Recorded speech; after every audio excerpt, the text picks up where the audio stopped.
Mr. Jalali, soft power is a key aspect of the cultural diplomacy movement. How do you understand this term and how can it be implemented in the international relations? Cultural diplomacy actually consolidates what you achieve after stabilizing an area. In Afghanistan, I think you have to stabilize, provide security, and then to consolidate security, you have to take other measures, development measures, cultural measures, diplomatic measures, and all the other measures that can actually enrich civil society and wider relationship in the country that actually leads to more consolidation of stability and security.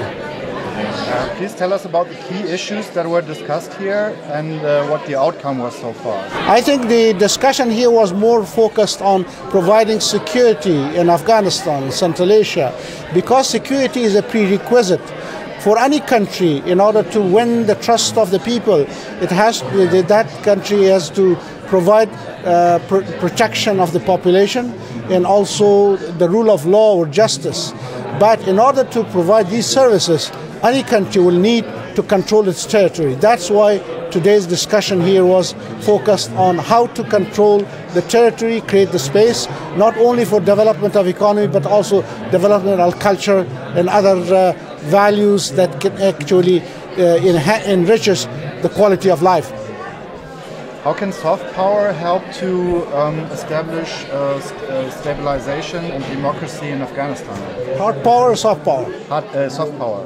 Well, hard power should create that space. Then it should be consolidated by soft power.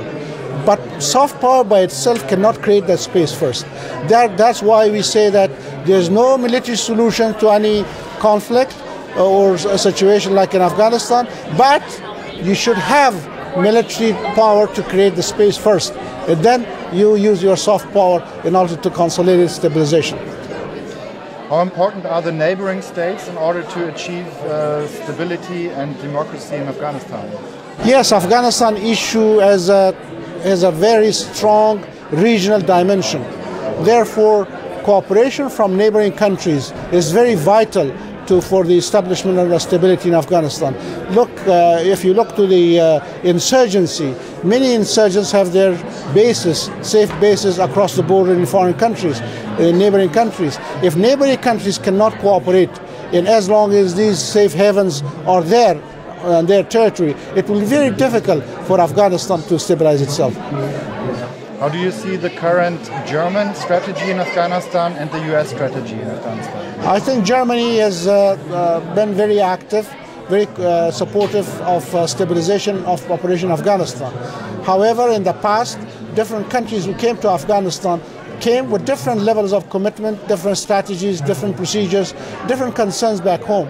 But now with the deterioration of security in Afghanistan, fortunately we see some kind of agreement and cohesiveness in the joint approach of international community, including Germany and the United States.